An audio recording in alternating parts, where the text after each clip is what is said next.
Okay, so this is where we were at the end of Demon's turn 4. His guys just wiped out my Grail Knights unit, and he's set up for a countercharge by my general into his general.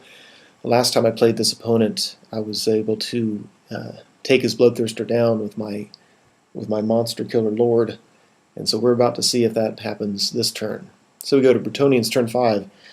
Like I said, my big block of knights, they're in the middle, held against his flesh hounds, and so I have those two other supporting units coming in, and I get all those attacks, at least with the inside file of guys, on his flesh hound. So I'm very confident about that battle. You can see I took my general, charged him into the flank of his lord. I decided to go ahead and take my peasants in there because my general's just going to issue a challenge anyway, so he's not going to wipe out a ton of peasants. And what that'll do is when we're doing combat res, that will allow me to get the bonus for outnumbering instead of allowing him to get the bonus for outnumbering. And my thinking there is, I think it's very likely that I can get 3 or 4 wounds on him, and if I'm lucky, he may only get 1 on me. So having that 2-point swing of me getting the outnumber instead of him getting the outnumber might make a difference of a wound or 2 if I get lucky when he has to roll his instability test.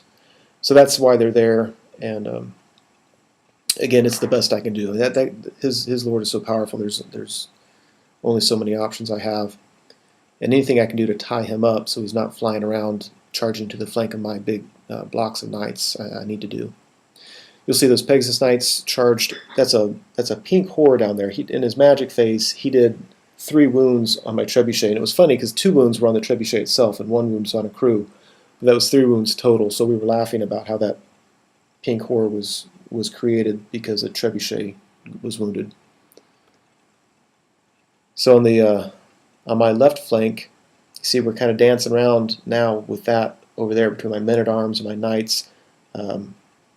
I moved as far as I could with the knights, hoping to be able to get it where I'll be able to get a flank charge with that unit of bloodletters.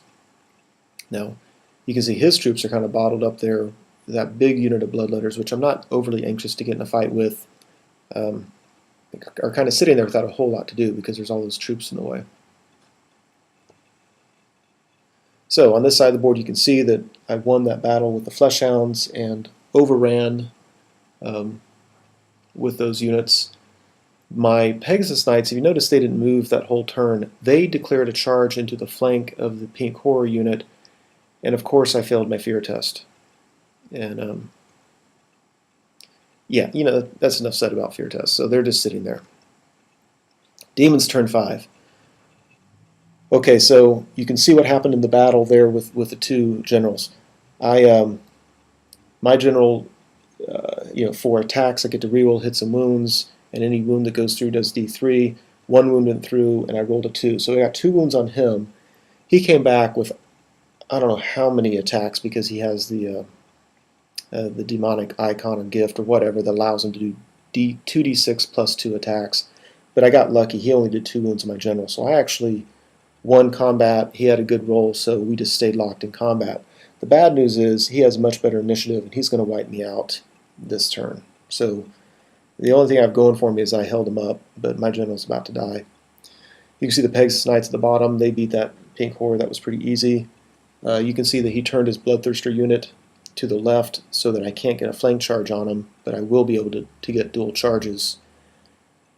And my only fear there is on my turn when I do declare charges, if one of those units fails a fear test, I don't like my odds with just one of the units. With both those units, I like it because the men-at-arms give me static res, and my knights give me some wounds. So you see in the middle of the board, he turned his Bloodthirster unit, his Bloodletter unit, and his Pink Horror unit. There's just really not a whole lot he could do. He's turning them so I can't charge him in the flank, but he can't get out of the way. He knows he's going to get charged on my next turn.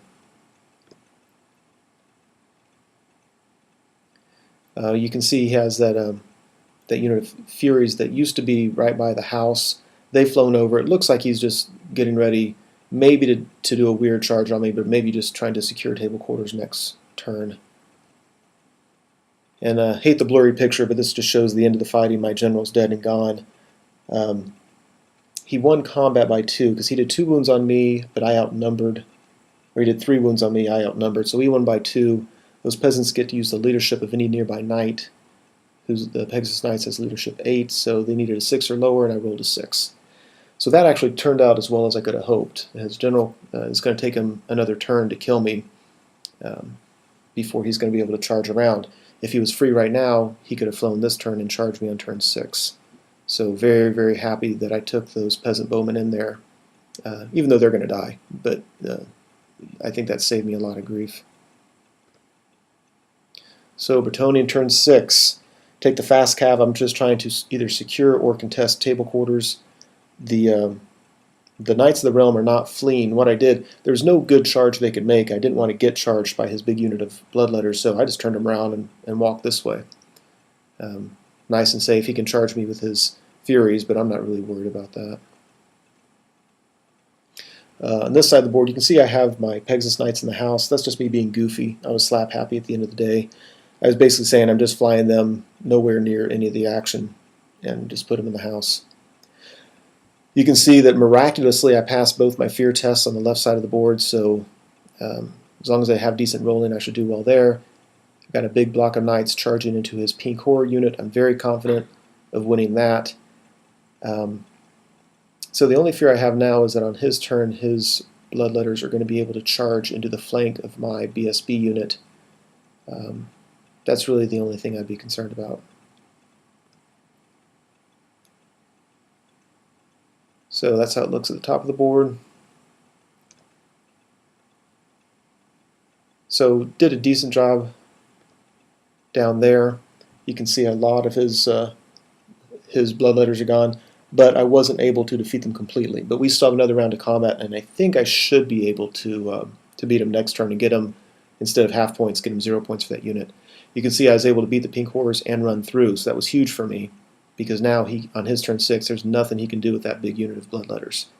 And that's one of my favorite tactics in the game, is to take, if somebody has a big unit of combat-ready troops, and just make it to where they never really get in the fight the whole game.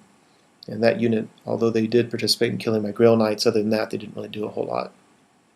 So I got lucky there. Good thing I was able to beat all the horrors and roll high enough to get out of their charge arc.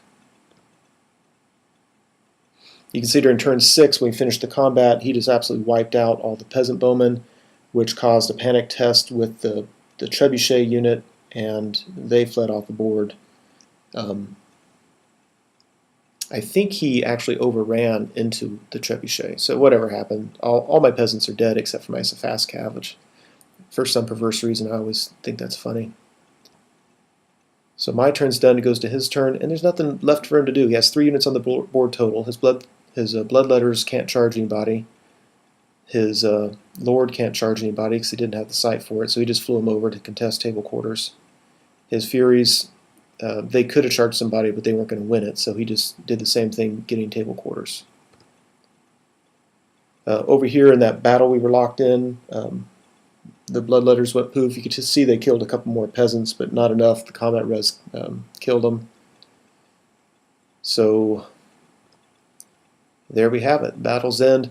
We added up, and it was funny, with him only having 3 units left, I assumed it would have been a solid victory for the Bretonnians, but it ended up being a marginal victory. But just, what a fantastic game. That was a lot of fun. Just really, really enjoyed that game. It went smoothly. I think it could have gone either way. A couple rolls here and there, and he would have done a lot better. I think it would have been a much more decisive victory for me had I not failed a couple key fear tests.